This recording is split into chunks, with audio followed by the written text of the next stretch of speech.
Good morning, dear student. This is our part 5 of the lesson Nazism and the rise of Hitler, where we are going to continue our next topic. Hitler now moved to achieve his long term aim of conquering Eastern Europe. Now, Hitler अब eastern Europe की ओर मुड़ा था. As we understood उसका जो धोरण था, policy था, वो विस्तारवादी था. मतलब ही wanted to occupy the nearer countries in Germany. He wanted to take all those country and join in Germany. He wanted to ensure food supplies and living space for Germans. मतलब आजू बाजू के कंट्रीज़ को जीत कर वो वहाँ के resources को हासिल करना चाहता था, वहाँ के ग्रेनरीज को, वहाँ के एरिया को, ताकि जर्मन लोगों को ज़्यादा से ज़्यादा रिसोर्सेज, ज़्यादा से ज़्यादा फूड और एरिया मिले. ही attacked the Soviet union in जून 1941. उसने 1941 में सोवियत यूनियन पर अटैक किया. In this historic blunder. Blunder एक नया वर्ड आया है. The meaning of blunder is mistake. Blunder का मतलब होता है मिस्टेक करना, गलती करना. तो 1941 में उन्हें सोवियत यूनियन पर अटैक किया और वो उसकी एक ऐतिहासिक हिस्ट्री की सबसे बड़ी गलती थी. Hitler exposed the German western front to British aerial bombing and eastern front to the powerful Soviet armies. तो सोवियत यूनियन के आर्मीज को उसको सामना करना पड़ा. The Soviet Red Army inflicted a crushing and humiliating defeat on Germany at Stalingrad. तो इस प्रकार से जैसे ही हिटलर ने सोवियत यूनियन पर, मतलब रशिया पर आक्रमण किया, तो वहाँ के आर्मी ने उसका मुंह तोड़ जवाब दिया और जर्मनी का उस वॉर में हार हुआ. After this the Soviet Red army hounded out the retreating German soldier until they reached the heart of Berlin, establishing Soviet hegemony. एक नया वर्ड आपको मिला है, हेजमनी. इसका मतलब होता है डोमिनेंस, प्रभुत्व, वर्चस्व. Over the entire eastern Europe for half a century thereafter. बाद में फिर सोवियत यूनियन ने हाफ सेंचुरी तक जर्मनी पर, वो ईस्टर्न यूरोप पर अपना कब्जा रखा.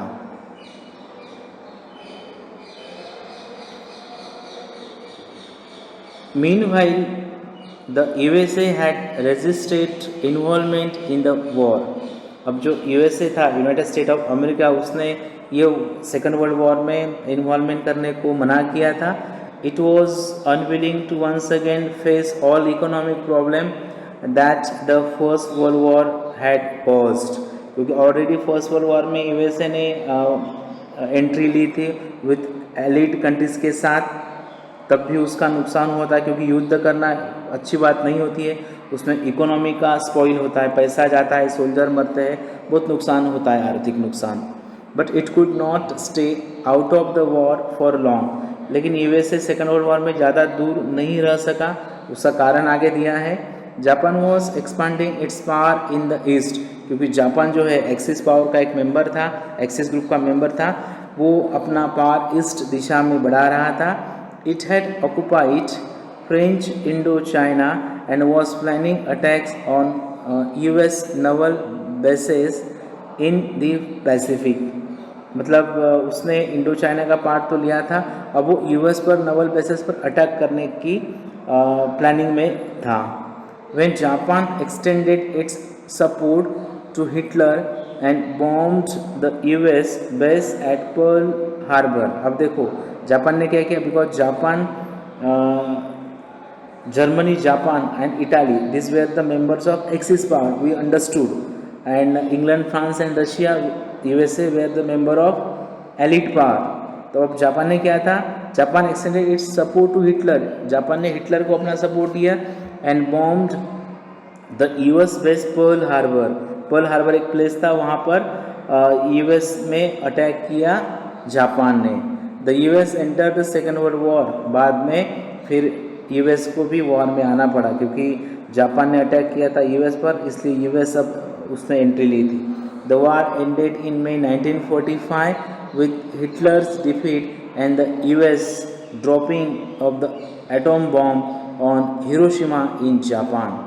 तो 1945 में ये सेकंड वर्ल्ड वॉर ख़त्म हुआ जिसमें हिटलर का हार हुआ, जर्मनी का हार हुआ, और यूएस ने अपना बदला कैसे लिया? हिरोशिमा जो प्लेस है जापान का, वहाँ पर जो न्यूक्लियर बॉम्ब डाला था, जिससे हमने देखा था कि बहुत खतरनाक तबाही हुई थी, वो इंसिडेंट हुआ था। इसलिए आप देखते होंगे ये ग्रुप्स होते हैं। अभी now also we are observing that China Pakistan friend है, फिर इंडिया रशिया ये फ्रेंड है। तो एक इस प्रकार से जिनका अच्छा पॉलिसी होता है वो दोस्त बनते हैं, और बुरे बुरे नेचर के वो दोस्त बनते हैं। From this brief account of what happen in second world war, we now return to Helmut and his father story, a story of Nazi criminality during the war. तो अब हम बैक आते हैं जो हमने फ्लैशबैक टेक्निक में पहले देखा था कि Helmont was hearing the discussion of his parents कि अब समय आ गया है पूरी फैमिली ने आत्महत्या करने का या उसके फादर ने सुसाइड करने का। तो वो क्यों सुसाइड करना चाहते थे, ये रीज़न था। मतलब Helmont father was the supporter of Nazi, supporter of Hitler. अब हिटलर ने जो भी अत्याचार अन्याय किए थे बाकी के लोगों के ऊपर, अब हिटलर का हार हुआ था और वो बाकी के लोग अब हिटलर पर बदला लेने वाले थे। इस कारण अब हेलमट के फादर सुसाइड करने वाले थे। This is the answer of that surprising question. Now we will see new topic. अब हम नया टॉपिक देखने वाले हैं, नाजी वर्ल्ड व्यू। ये नाजी वर्ल्ड व्यू क्या था वो हम देखेंगे। द नाजी वर्ल्ड व्यू मतलब नाजी वर्ल्ड को कैसे देखते थे, क्या था उनमें, दैट वी विल अंडरस्टैंड।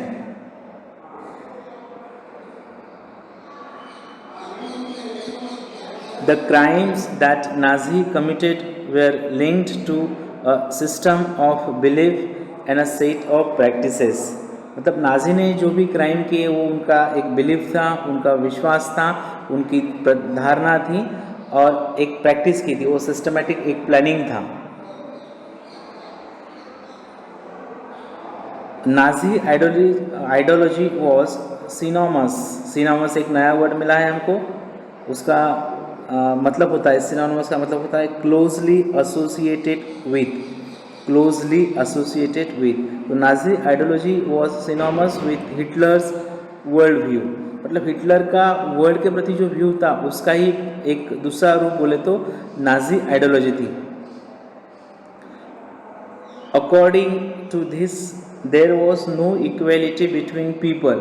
तो ये वर्ल्ड व्यू इस फिलोसॉफी के कारण, इस एटीट्यूड के कारण, मतलब there was no equality between people, मतलब लोगों में इक्वलिटी नहीं होनी चाहिए, but only a racial hierarchy, only एक जाति के आधार पर एक नया वर्ड हमको मिला है हायरार्ची। हायरार्ची का मतलब होता है एक social order, social order. In this view blonde blue-eyed Nordic German Aryans were at the top while Jews were located at the lowest rung।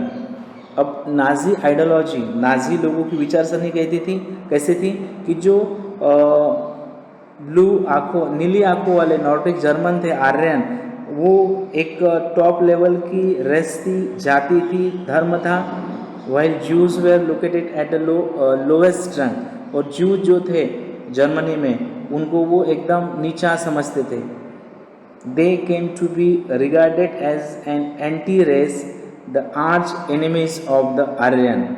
और जो जूस लोग थे जर्मनी के, उनको आर्यन के नीले आंखों वाले जो जर्मन थे, नाजी थे, उनके दुश्मन माना जाता था। मतलब जूस लोग नाजी के दुश्मन है ऐसा जर्मन नाजी मानते थे। All other coloured people were placed in between depending upon their external features. फिर आपका बाहरी रूप, आपकी आँखें, आपका फेशियल स्ट्रक्चर, आपका बॉडी स्ट्रक्चर कैसा है, उसके आधार पर फिर वो ये करते थे। Hitler racism borrowed from thinkers like Charles Darwin and Herbert Spencer's. अब ये हिटलर का जो रेसिज्म था, जाति आधार विचारसरणी जो थी उसकी, कि भाई आर्यन लोग, नाजी लोग नीले आंखों वाली वो सुपीरियर होंगे और जू जो होंगे वो इन्फीरियर होंगे। तो ये कहाँ से आया उसका विचारसरणी? जो एक थिंकर थे Charles Darwin and Herbert Spencer. Darwin was a natural scientist, एक नेचुरल साइंटिस्ट है Darwin, who try to explain, जिसने प्रयास किया बताने का, the creation of plants and animal through the concept of evolution and natural selection. मतलब plant life का या एनिमल लाइफ का जो भी निर्माण हुआ है, इवोल्यूशन और नेचुरल सिलेक्शन की प्रोसेस से हुआ है, ऐसा वो मानता था। Herbert Spencer later added the idea of survival of the fittest. बाद में जो हर्बर्ट स्पेंसर थे उन्होंने एक नया थियरी बताया, सर्वाइवल ऑफ द फिटेस्ट, मतलब जिसके हाथ में लाठी उसकी भैंस, मतलब जिसके हाथ में पावर होगा वही सर्वाइव कर सकेगा, ऐसा थियरी माना। According to this idea only those species survived on earth that could adopt themselves to the changing climatic condition. मतलब हर्बर्ट स्पेंसर ने क्या बोला था कि जो भी प्लांट लाइफ और animal life on the earth है वो तभी जीवित रह पाएगा जब वो according to the atmosphere, according to the condition of the earth अपने आप को सर्वाइव करेगा। मतलब अकॉर्डिंग टू द सिचुएशन जो अपने आप को बदलाव लाएगा वही इस धरती पर जीवित रह पाएगा, फिर वो प्लांट हो या कोई ह्यूमन बीइंग हो या कोई एनिमल लाइफ हो। We should bear in mind that Darwin never advocated human intervention in what he thought was a purely natural process of selection. लेकिन डार्विन या फिर जो हर्बर्ट स्पेंसर है उन्होंने ये ह्यूमन बीइंग के लिए नहीं बताया था, उन्होंने प्लांट लाइफ और एनिमल लाइफ के बताया था कि हमको सर्वाइव होना पड़ेगा तभी हम जीवित रह पाएंगे। अब हिटलर ने क्या लिया, इसको एज ए ह्यूमन बीइंग लिया कि अगर हमको सक्सेसफुल बनना है, हमको नंबर 1 बनना है तो दूसरा को दबाना पड़ेगा, अपनी पावर दूसरे के ऊपर दिखाना पड़ेगा। मतलब एक रॉन्ग प्रकार का मिस्टेक कंसेप्ट उसने अपनाया। However, his ideas were used by racist thinkers and politicians to justify imperial rule over the conquered peoples। इस प्रकार से उसने ये थियरी ह्यूमन बीइंग्स के ऊपर अपनाना चालू किया। The Nazi argument was simple: the strongest race would survive and the weak ones would perish। perish का मतलब होता है डाई, मर जाना, पेरिस का मतलब मर जाना।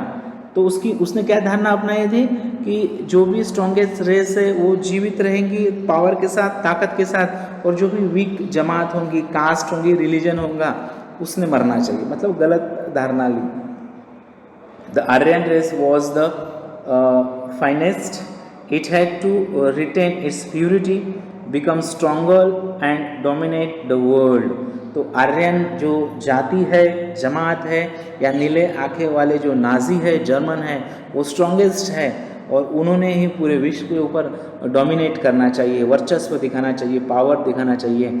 इस प्रकार से उसने गलत कंसेप्ट को अपनाया। The other aspect of Hitler's ideology related to the geopolitical concept of Lebensraum। एक नया वर्ड हमको मिला है, Lebensraum। इसका मतलब होता है the territory which a group, state or nation believes is needed for its natural development। तो ये इसका मीनिंग है। तो see geopolitical concept of lebensraums और लिविंग स्पेस। मतलब अब Hitler what he started to occupy the neighbouring country, to win the neighbouring countries. मतलब नज़दीक के राष्ट्रों को जीतकर वो जर्मनी में उसको जोड़ने लगा। He believed that the new territories had to be acquired for settlement. लोगों को रहने के लिए जगह मिलेंगी, अगर दूसरे देशों को जीता तो उनके रिसोर्सेस मिलेंगे और जर्मनी पावरफुल बनेगा. This would enhance the area of the mother country while enabling the settlers on a new land to retain an intimate link with the place of their origin. तो उससे वो क्या चाहता था, इससे जर्मनी के लोगों को लिए रहने के लिए प्लेस बड़ा हो जाएगा, रिसोर्सेज मिलेंगे, ऐसा उसका सोच था. It would also enhance the material resources and power of the German nation. मतलब इससे क्या होगा, जर्मनी के रिसोर्स में बढ़ोतरी होगी और जर्मनी पावरफुल बनेगा. Hitler intended to extend German boundaries by moving eastwards to concentrate all German geographically in one place. तो ईस्टर्न वर्ड्स मूव करके वो नेबरिंग कंट्रीज़ को जीतना चाहता था. Poland became the laboratory for his experimentation, और पोलैंड का यूज़ उसने इस प्रयोग के लिए किया. New topic we will understand, that is establishment of the racial state. धर्म के आधार पर स्टेट उसने कैसे बनाया, that we will understand. Once in power, the Nazi quickly began to implement their dream of creating an exclusive racial community of pure Germans by physically eliminating all those who were seen as undesirable in the extended empire. मतलब देखो, जैसे ही power में आ गए Nazi लोग, Hitler की party, उन्होंने undesirable थे. अब who were the undesirable? The people, Jews, gypsies, Russians, Polish, this were also living in A Germany. तो ये लोगों को अनडिजायरेबल हिटलर मानता था. और डिज़ायरेबल मतलब अच्छे लोग किनको मानता था वो? नाजीज़ को, आर्यन को, नीली आंखें वाले लोगों को वो डिज़ायरेबल मानता था. मतलब see the philosophy of Hitler. अब इंडिया आप देखो डियर स्टूडेंट, इंडिया में हिंदू, मुस्लिम, सिख, ईसाई, अलग अलग धर्म है, अलग अलग जातियाँ हैं, अलग अलग राज्य है. हर राज्य का फेस्टिवल, हर राज्य का कपड़ा पहनने का तरीका, खाने का तरीका, कल्चर अलग अलग है. फिर भी we first all are Indian. हम पहले इंडियन हैं. फिर वो गुजराती हो, महाराष्ट्रियन हो, केरली हो या साउथ इंडियन हो, भले ही उनका कल्चर, कपड़े पहनने का तरीका, खाने का तरीका अलग हो, बट फर्स्ट हम कौन है? हम इंडियन हैं. तो this type of unity we are having.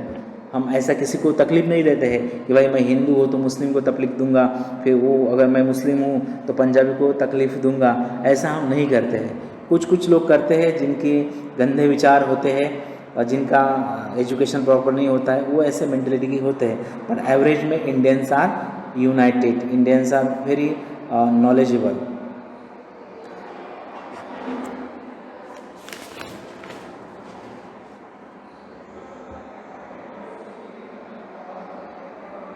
Nazi wanted only a society of pure and healthy Nordic Aryans. तो नाजी पार्टी जो थी, हिटलर की पार्टी जो थी, नाजी लोग जो थे, वो चाहते थे कि जर्मनी में सिर्फ आर्यन लोग ही रहे, जर्मनी में सिर्फ नाजी नीले आंखें वाले ही लोग रहे. They alone were considered desirable. तो वो अपने आप को डिज़ायरेबल मतलब liable to live in Germany ऐसा मानते थे. तो here we got to question, what is mean by desirable and what is mean by undesirable. तो all blue eyes people known as Nazi Aryan were known as desirable, and undesirable, who were there undesirable? That Polish people, then Russian, then Gypsies and Jews were known as undesirable. Only they were seen as worthy of prospering and multiplying against all others who were classed as undesirable. तो बाकी के लोगों को undesirable बोला था. This meant that even those Germans who were seen as impure or abnormal had no right to exist. मतलब जो German लोग थे जो मतलब एबनॉर्मल थे, मतलब मेंटली कुछ प्रॉब्लम था, पागल थे, ऐसे लोगों को भी जर्मनी में रहने का कुछ अधिकार नहीं है, ऐसा हिटलर, ऐसा नाजी मानते थे. Under the euthanasia programme, under the euthanasia programme, एक नया वर्ड हमको मिला है. इथानसिया प्रोग्राम का मतलब होता है मर्सी किलिंग, मतलब ज़्यादा मात्रा में किसी पर्टिकुलर रिलीजन को मार देना. Helmut's father along with other Nazi officials had condemned to death many Germans who were consider mentally और फिजिकली अनफिट. तो सी इथोनसिया प्रोग्राम में Helmut's father along with other Nazi official had condemn to death many Germans. तो Helmut के father Nazi लोगों के साथ क्या करते थे, जो भी जर्मनी के एबनॉर्मल लोग थे उनको भी मरवा देते थे, मारते थे. इसीलिए जब जर्मनी का हार हुआ तो हेलमेट के फादर को सुसाइड करना पड़ा, क्योंकि जो जो अन्याय इन्होंने किए थे दूसरे लोगों के ऊपर, अब उनके बदला लेने के लिए लोग तैयार हुए थे.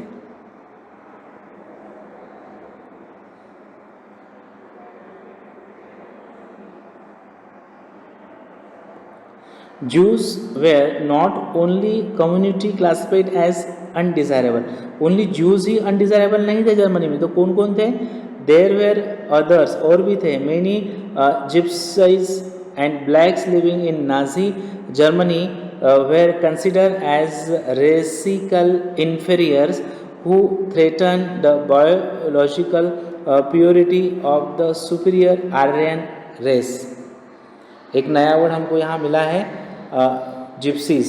इसका मतलब होता है the groups that were classified as Gypsy had their own community identity.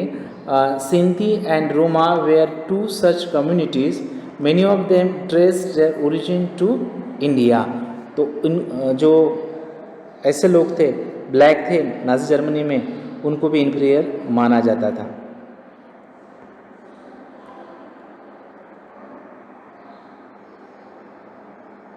They were widely persecuted, उनको ज़्यादा मात्रा में मारा गया. Even Russians and Poles were consider, अब देखो रशियन और पोल्स, ये भी Russian and Poles were consider sub human and hence undeserving of any humanity. मतलब रशियन, पोल्स, जिप्सीज और ज्यूज, इनको क्या मानते थे? अनडिजायरेबल जर्मन मानते थे, नाजी लोग मानते थे, हिटलर मानता था. When Germany occupied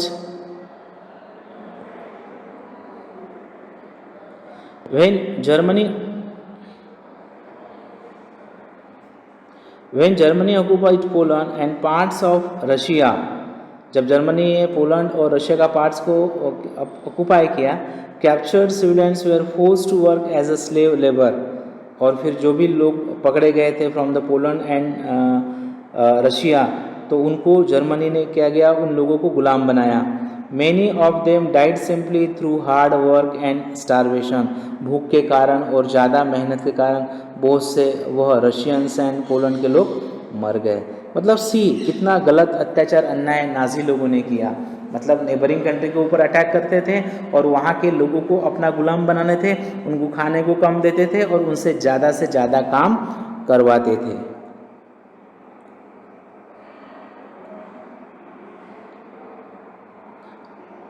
Jews remained the worst sufferer in Nazi Germany. और नाजी जर्मनी में जू जो थे वो ज़्यादा ही सफ़र हुए. Nazi hatred of juice had precursors in the traditional Christian hostility towards Jews. मतलब जूस को बहुत ही वो खराब मानते थे. They had been stereotyped as killers of Christ and usurers. Users एक नया वर्ड हमको मिला है जिसका मतलब होता है मनी लेंडर. यूजरस का मतलब होता है मनी लेंडर्स. मतलब ऐसा मानते थे कि जीसस क्राइस्ट के समय जस्टिस क्राइस्ट को किलिंग करने में या मनी लेंडर को मारने में जूस लोगों का हाथ था। इसीलिए ये जो जर्मन थे वो जूस लोगों का गुस्सा करते थे।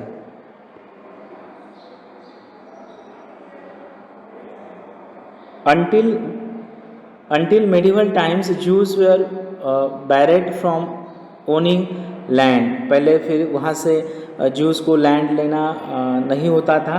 They survived mainly through trade and money lending। इसलिए उन्होंने अपना जीवन क्या किया, व्यापार और पैसे देते थे बैच से। They lived in separately marked areas called ghettos। मतलब वो अलग एरिया में रहते थे। गेटोज़ का मतलब होता है अस्लम एरिया। गेटोज़ का मतलब होता है अस्लम एरिया। तो ज्यूज़ को ऐसे एक स्लम एरिया में, अलग एरिया में रहने देते थे। They were often persecuted through periodic organised violence and expulsions from the land. मतलब उनको हमेशा उनके ऊपर हिंसा होती थी।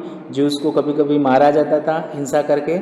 However, Hitler's hatred of Jews was based on pseudo-scientific theories of race, which held that conversion was no solution to the Jewish problem। मतलब Hitler मानता था कि मतलब ज्यूज़ को जर्मन बनाकर ये प्रॉब्लम सॉल्व नहीं हो सकता था। It could be solved only through their total elimination। Elimination का मतलब है कंप्लीट रिमूवल। एलिमिनेशन का मतलब होता है कंप्लीट रिमूवल। तो हिटलर मानता था कि जूस को हम जर्मन में कन्वर्ट नहीं कर सकते, नाजी में कन्वर्ट नहीं कर सकते, जब तक उनको हम पूरा उस जमात को, उस जाति को मार ना देंगे तब तक ये प्रॉब्लम सॉल्व नहीं होगा, ऐसा हिटलर मानता था। From 1933 to 1938 the Nazi pauperized, एक नया वर्ड हमको मिला है। pauperized का मतलब होता है reduced to absolute poverty। reduced to absolute poverty, poverty मतलब गरीबी को कम करना। तो 1933 से लेकर 1938 Nazi terrorise pauperized segregated the Jews, compelling them to leave the country, उनको देश छोड़ने को बोलते थे। The next phase 1939 to 1945 aimed at concentrating them in certain areas and eventually killing them in a gas chambers in Poland. See dear student, from 1933 से लेकर 1938 तक तो अत्याचार, अन्याय उनके ऊपर हो ही रहे थे जर्मनी में।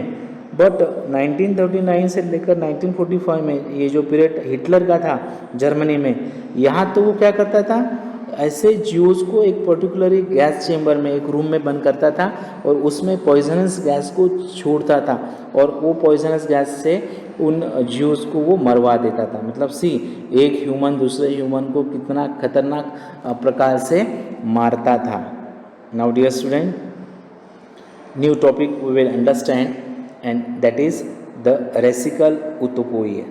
अब ये रेसिकल उतोपोई क्या है, जाति के आधार पर एक उसने नया सिस्टम लागू किया था, वो क्या है वो हम देखेंगे। Under the shadow of war the Nazis proceeded to realise their murderous racial ideal. मतलब वो अपना क्रूएल चेहरा सबको दिखा रहे थे। जेनोसाइड, जेनोसाइड का मतलब होता है रेसिकल किलिंग, मतलब पर्टिकुलर जाति का किलिंग वो करते थे।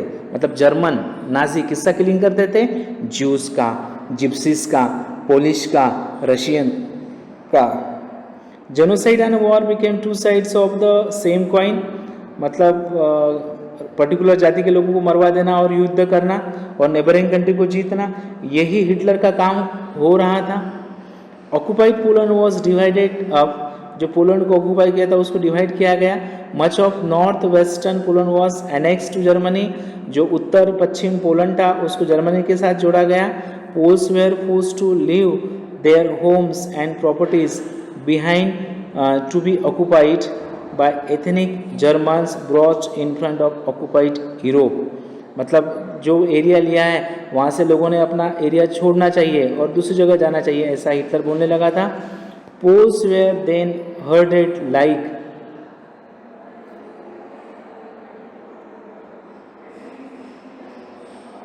like cattle in the other part called general government, the destinations of all undesirables of empire। मतलब बाकी के लोगों को एक अलग एरिया में रखते थे जिसको जनरल गवर्नमेंट बोला जाता था, और वो सभी अनडिजायरेबल को फिर वहाँ पर कैटल जैसे एनिमल को हम कैसे लाते हैं उस प्रकार से उनको पकड़कर लाया जाता था। Members of the police intelligentsia were murdered in large number in order to keep the entire people intellectually and spiritually survival। जो जो इंटेलिजेंट लोग थे पोलैंड के, उनको मरवा दिया गया। Polish children who looked like Aryans were forcibly snatched from their mothers। मतलब पोलिश बच्चे जो आर्यन जैसे दिखते थे उनको अपने मम्मियों से मदर्स ने ले लिया गया। And examined by the race experts, और रेस एक्सपर्ट से उनको चेक किया कि सच में ये मतलब पोलिश है या जर्मन है। If they pass the race test they were raised in German families. अगर वो पता चला कि भाई ये जर्मन ही है तो उनको लिया जाता था। If not they were deposited in orphanages. Orphanage मतलब जहाँ जिसका कोई नहीं होता है। Were most perished. और जब पता चलता था कि भाई ये पोलिशी बच्चे हैं तो उनको मरवा देते थे या ऑर्फेंजेस हाउसेस में रखा जाता था।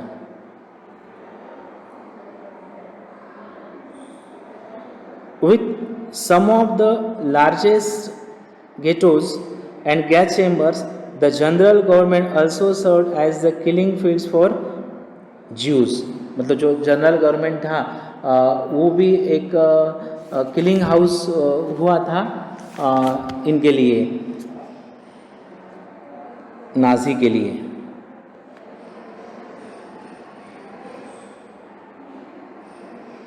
देखो ये एक पिक्चर हम देख रहे हैं, यहाँ देख सकते हैं आप। This is one of the flight cars used to deport Jews to the death chambers. इस कार्स का यूज होता था वो डेथ चैम्बर में उनको लेके जाने के लिए।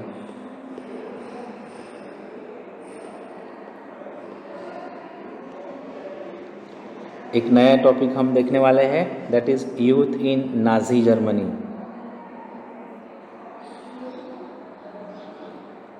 मतलब यूथ इन नाजी जर्मनी मतलब see the policy of the Hitler. आप अपना इंडिया कंट्री है, अपन ऐसा करते हैं क्या, यहाँ इंडिया में हिंदूज़ के लड़के लड़कियाँ होते हैं, पंजाबी के लड़के लड़कियाँ होते हैं, जैन लोगों के लड़के लड़कियाँ होते हैं, बुद्ध लोगों के होते हैं, मुस्लिम लोगों के होते हैं। बट जो हमारा सेंट्रल गवर्नमेंट है या स्टेट गवर्नमेंट है, it is making law for same for all, है ना, सबके लिए विकास डेवलपमेंट होता है। ऐसा हम कभी नहीं बोलते कि भाई मैं पंजाबी हूँ तो आई एम ग्रेट, मैं हिंदू हूँ तो आई एम ग्रेट, ये मुस्लिम है तो ये ग्रेट नहीं है, या फिर ये पंजाबी है तो ग्रेट है, ये हिंदू ये ग्रेट नहीं है, ऐसा नहीं है। एवरी रिलीजन इज़ बेस्ट, क्योंकि हर रिलीजन में जो भी कुरान होता है, गीता होता है, बाइबल होता है या गुरु ग्रंथ साहिब होता है, किसी ने हर जो धर्मगुरु होता है उसने अच्छी बात लिखी होती है अपने हर एक धर्म के बारे में। तो we have to respect for all religion. अगर मैं हिंदू हूँ तो मैंने मुस्लिमों का भी रिस्पेक्ट करना चाहिए, पंजाबियों का भी रिस्पेक्ट करना चाहिए, जैन लोगों का भी रिस्पेक्ट करना चाहिए। मैं अगर मुस्लिम हूँ तो मैंने मेरा धर्म का तो रिस्पेक्ट करना चाहिए, उसके साथ मैंने हिंदूज़ का भी रिस्पेक्ट करना चाहिए, जैन का भी रिस्पेक्ट करना चाहिए। मतलब ये अगर हमारा एटीट्यूड होगा कि भाई we all are united, we all are Indians, क्योंकि सबके बॉडी में ब्लड एक ही है, सबको नाक से ऑक्सीजन ही लेना पड़ता है, सब फूड ही खाते हैं। तो ये अगर सब बातें सेम हैं तो why there is a difference that he is Hindus और ही इज़ मुस्लिम और ही इज़ जैन और ही इज़ पंजाबी। हम सभी एक है। We should have respect for all religion. Now youth in Nazi Germany. अब हिटलर के समय यूथ जो थे, जो युवा थे, उनका क्या सिचुएशन था, what type of policy, what type of attitude Hitler was having toward this youth, that we will understand.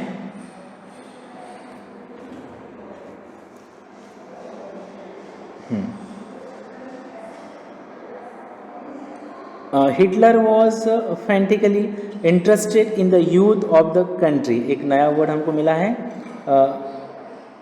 फैनेटिकली। फैनेटिकली का मतलब होता है field with excessive and single minded zeal। फिर से बोलता हूँ, field with excessive and single minded zeal। तो एक सिंगल माइंडेड zeal था, उत्साह था उसका toward the youth of the country, युवाओं के प्रति। He felt that a strong Nazi society would be established only by teaching children Nazi ideology. Hitler मानता था कि हमको अगर नाजी सुपीरियर सोसाइटी तैयार करनी है तो हमको बच्चों को नाजी आइडियोलॉजी सिखाना पड़ेगा, क्योंकि अगर बच्चों को हमने नाजी आइडियोलॉजी सिखाया तभी ये बच्चे आगे जाकर जब बड़े होंगे, मेल फीमेल बनेंगे, तो ये सभी नाजी आइडियोलॉजी को अपनाएंगे। This required a control over the child both inside and outside the school. इसलिए उसने ट्राई किया कि घर में भी नाजी संस्कार मिलने चाहिए बच्चों को, स्कूल में भी मिलने चाहिए। मतलब एक प्रकार से गलत तरीके का टीचिंग हिटलर अपने बच्चों को देने लगा। आप देखो इंडिया में कोई सेंट्रल गवर्नमेंट या कोई स्टेट गवर्नमेंट ऐसा बोलता है क्या respect for only your religion not for others, अपने आप को श्रेष्ठ समझो? ऐसा नहीं है। अगर कोई घर में ऐसा बोलते होंगे कि भाई अपनी जाति XYZ है तो वी आर द सुपीरियर और दूसरी जाति ऐसी है, तो गलत टीचिंग मिलता है आपको। ऐसा आपके पेरेंट्स ने बोलना ही नहीं चाहिए।